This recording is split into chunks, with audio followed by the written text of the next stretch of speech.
Danaus al aire, un programa donde te hablaremos de la música y los músicos de Morelia y sus alrededores. Sean todos muy bienvenidos.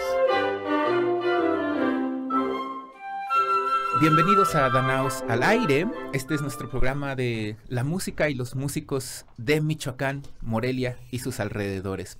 El día de hoy es un día muy especial porque estamos con Jairo Ortiz, quien es toda una celebridad, pero él comenzó su historia aquí, en Michoacán.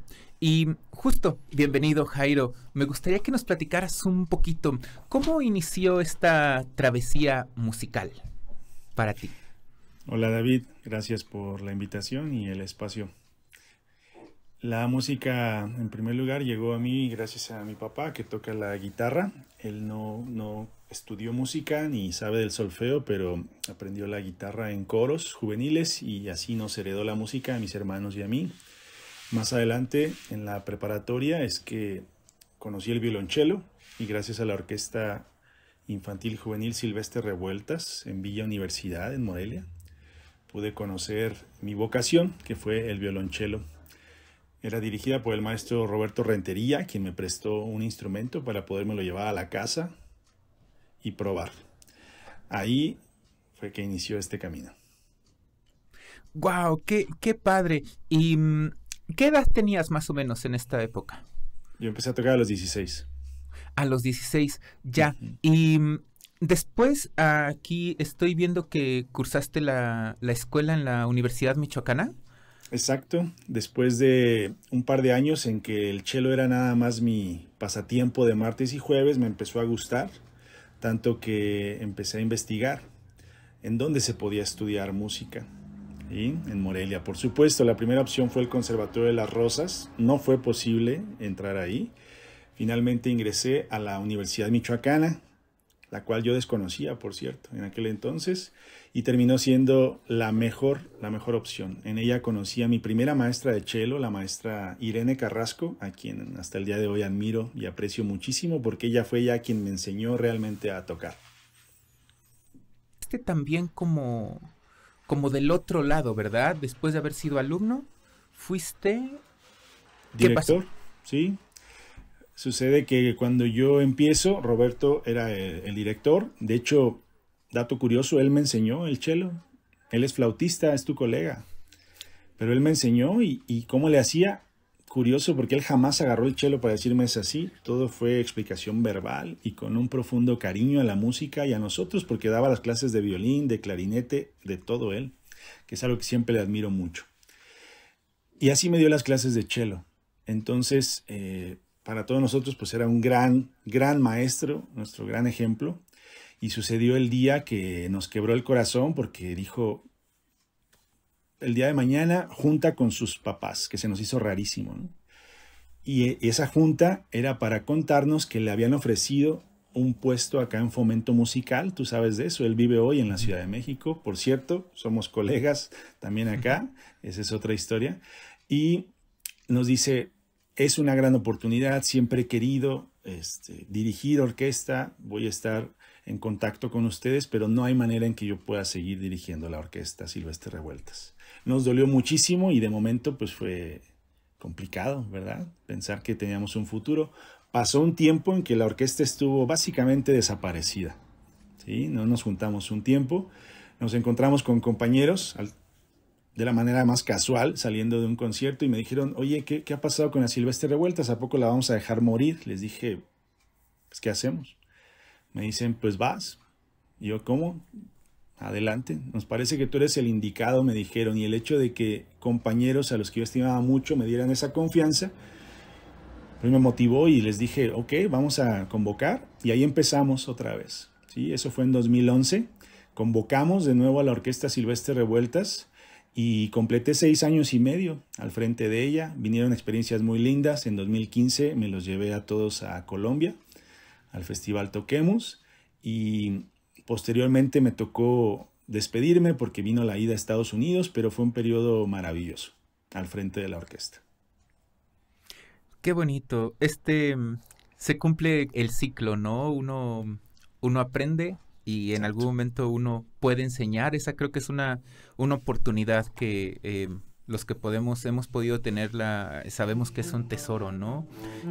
Así es. Poder compartir lo aprendido. Ahora escucharemos una interpretación de Jairo Ortiz de la Curanda, de la suite para cello número 4 en mi bemol mayor de Johann Sebastian Bach.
Y bueno, entonces, a ver, haciendo cuentas, entonces tú estuviste en la Orquesta Revueltas todavía como estudiante, digamos, en Exacto. formación.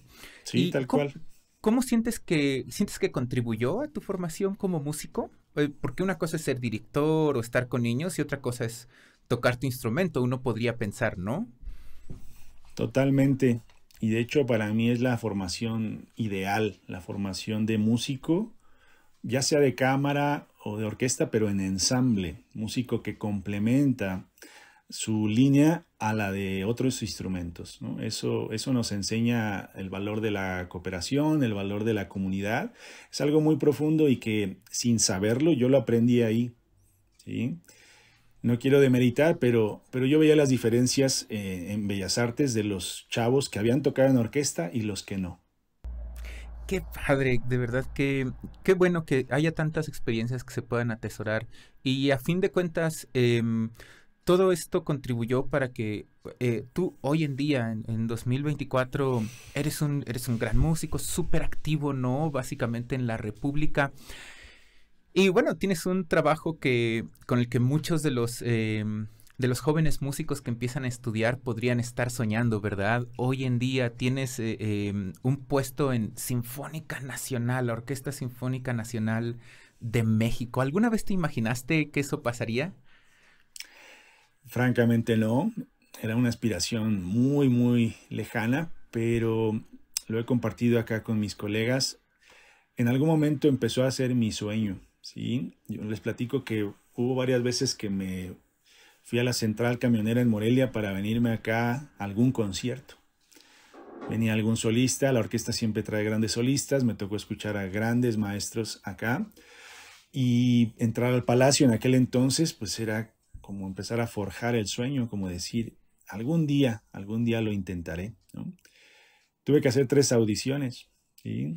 En las primeras 2 me fue bastante mal y hasta la tercera es que finalmente se concretó. Entonces, aunque han pasado ya 5 años, yo sigo festejando mi ingreso a la orquesta. Qué bueno que sigues festejando porque así puedo felicitarte justo a tiempo mientras dure el festejo. Oye, hablando de eso, ¿cuál ha sido una de tus piezas de repertorio favoritas de tocar con la orquesta? Con la orquesta, el año pasado hicimos Mahler y siempre es una joya. Acá hemos hecho tercera, séptima, primera y en diciembre vamos a hacer la quinta que nunca he tocado, entonces estoy muy emocionado. Y bueno, wow, ¿no? Entonces, ese es uno de los aspectos de la vida de Jairo Ortiz actualmente. Y otro aspecto es tal vez una continuación en cierta forma de esta labor docente. Eres director en la Orquesta de Los Pinos, ¿verdad? Así es. Cuéntame un poquito más de eso. Bien, te platico. Cuando llegué acá a la Sinfónica en 2019, mi intención era como estar relajado, aprovechar las tardes para conocer la ciudad y demás. Y resulta que, para mi sorpresa, por ahí a las 2 o 3 semanas de que yo llegué a la Ciudad de México, sale la convocatoria para una nueva orquesta que Fomento Musical estaba planeando, que es la Orquesta Comunitaria de Los Pinos.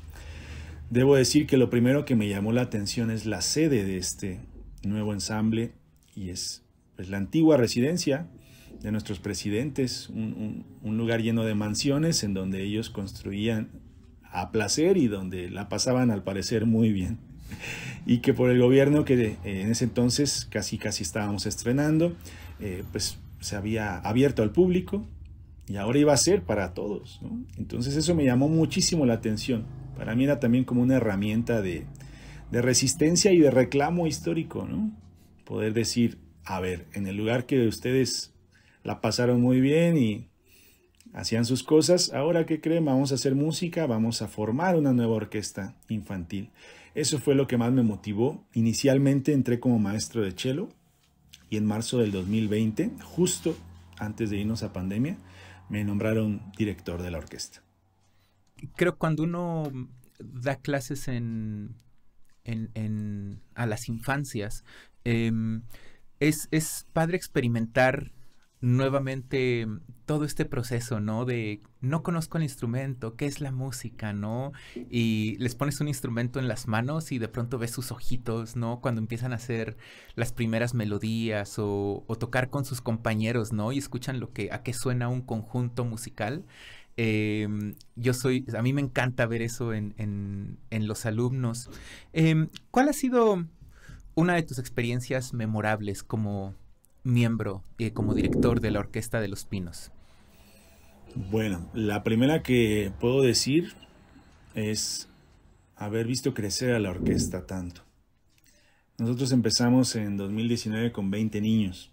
Por cierto, acabamos de cumplir 5 años. El día 28 de octubre fue el 5º aniversario. Empezamos con 20 niños, gracias. Y a partir de ahí, a trabajar. Vino la pandemia, fue complicadísimo mantener las clases ahí. Y no solo eso, al ver que se prolongaba tanto el episodio, pues tuvimos que hacer ingresos en pandemia. Hubo niños que empezaron a tocar a través de la computadora, lo cual fue un reto muy especial. Regresamos finalmente y aquí estamos nuevamente y están actualmente 60 niños inscritos, ¿sí? Es para mí una gran motivación verlos ahí. Y como anécdotas especiales puedo decir que el año pasado me los llevé a Michoacán. Quizá nos viste por allá. Estuvimos haciendo una pequeña girita con la ayuda de la Orquesta Comunitaria Vasco de Quiroga, que tú conoces muy bien, tus colegas conocen muy bien. Tocamos en Erongarícuaro, en Pátzcuaro, visitamos Janitzio y además agregamos un concierto en Morelia que no podía faltar, ¿no? A la pasada. Para los niños eso es pues la primera semillita de un camino muy largo y ya varios están amenazando con que quieren ser músicos profesionales. Ahora escucharemos un pequeño interludio de música de cámara con el tercer movimiento del Silbido del Jet del compositor Héctor Villalobos para flauta y cello.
creo que con esto llegamos a justo un punto donde estamos atando todos los cabos, porque tenemos o tienes planes para este fin de año, ¿verdad? Sabemos que viene un concierto, se está componiendo, se va a tocar con diversas agrupaciones, entre ellas la Orquesta de los Pinos con invitados, ¿verdad? Primero, cuéntame un poquito de este concierto. ¿De dónde surgió la iniciativa? ¿Quién lo escribe? ¿Cuál es la historia? Sí, claro. El génesis de todo esto es que en 2021 nos conocimos a distancia con Nubia Jaime, en ese entonces simplemente como colegas, unidos por la pasión por el cello, simplemente. Pasó el tiempo y yo descubrí que ella tenía también una vocación muy loable por la composición. Hicimos una entrevista en Instagram en una serie que yo tenía en aquel entonces, la invité y fue la primera vez que tuvimos una interacción un poquito más cercana, ¿no? Y desde ahí empezamos una colaboración que inicialmente fue con una pieza que ella escribió para mí, Saranuet a la Mexicana, que ya he agregado a varios programas personales. Y al tocarla, yo le dije, ¿sabes qué? Algún día tenemos que hacer algo más grande. ¿Una sonata? No, un concierto. ¿Cuándo será? Llegará el día, ¿no? Entonces, en este 2024, fui aceptado como becario del antiguo FONCA, Sistema de Creación, y esta fue la oportunidad, ¿no? Entonces, al haber ahí un poquito ya de patrocinio, pudimos hacer el encargo. Ella estuvo absolutamente motivada y desde un principio dijo, adelante, lo tenemos que lograr. Y por ahí en el mes de julio aproximadamente terminó un nuevo concierto mexicano para violonchelo. ¿Por qué le puso mexicano? Porque, como sabes, tú has tocado obra de Nubia Jaime, ¿verdad? Con el ensamble. Y tiene toda esta rama mexicana de colores, de géneros, de ritmos, ¿no? Y así fue el concierto. Ella tiene entre sus principales maestros al maestro Arturo Márquez, quien le enseñó composición, quien es sonorense, entonces hay ahí una relación además muy íntima. Y ahí se nota la escuela del maestro. Es una obra que estamos por estrenar el 22 de noviembre, justo el Día del Músico, qué maravilla, ¿no? En Hermosillo. ¿Y qué crees? Ella va a estar ahí, ella toca en esa orquesta, entonces va a ser algo muy especial. Posteriormente, en diciembre, la haremos acá en la Ciudad de México con nuestros queridos invitados de la Orquesta Vasco de Quiroga, a quienes esperamos con gusto por acá. Bueno, creo que nos acercamos hacia el final de nuestro programa. ¿Qué viene después de esto? Es poca cosa, esto no es poca cosa más bien, ¿verdad? Pero sin querer minimizarlo, ¿qué viene en el futuro para Jairo Ortiz? Pues siendo muy concreto, en enero tenemos por ahí una salida con mi querido Heriberto Cruz, un dúo que tenemos. Vamos a tocar, curiosamente, en Sonora otra vez. Voy a ir a Sonora 2 veces muy cerquita. Viene una salida del país con una orquesta con la que toco en Argentina y vendrán más cosas. ¿Sí? Espero que el proyecto de la Orquesta de los Pinos siga creciendo. Tenemos una buena noticia que pronto compartiremos ya de manera oficial con todos y es que vamos a tener una nueva sede para la orquesta que, como te cuento, ha crecido y que ha tenido el apoyo de autoridades para mudarse muy cerquita, afortunadamente, y con un espacio mucho más cómodo, con la aspiración de seguir creciendo y, ¿por qué no?, convertirnos en sinfónica más adelante, ¿no? Agregar los alientos que nos faltan. Y vendrán más cosas, esperamos seguir aprendiendo, seguir compartiendo también mucha música. Qué bueno, pues Jairo, felicidades. Me da la impresión de que te cuesta más trabajo quedarte quieto que moverte hacia adelante y de verdad que qué gusto por tantas iniciativas personales y por otras tantas que sirven para compartir y para tener ampliar este mundo de la música que tanto queremos y que tanto nos ha dado, ¿no? Ahora escucharemos parte del rondó finale de la Quinta Sinfonía de Gustav Mahler.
Te agradezco mucho por haber estado en nuestro programa y bueno, pues estaremos al pendiente definitivamente. ¿Dónde puede encontrarte la gente que quiera buscarte en internet, tal vez redes sociales, una página? Sí, por supuesto, en Instagram, Jairo Ortiz Chelo. En YouTube hay algunos videos también personales y en Facebook igual. Fantástico, pues estaremos al pendiente. Muchísimas gracias. Nos veremos pronto. Encantado, saludos al quinteto. Muchas gracias por sintonizarnos. Te esperamos los jueves a las 9:30 de la mañana aquí en Radio Nicolaita, con retransmisión los jueves por la tarde en las redes sociales de Ensamble Danaus. Síguenos en Facebook, Instagram, YouTube y tu aplicación de podcast favorito.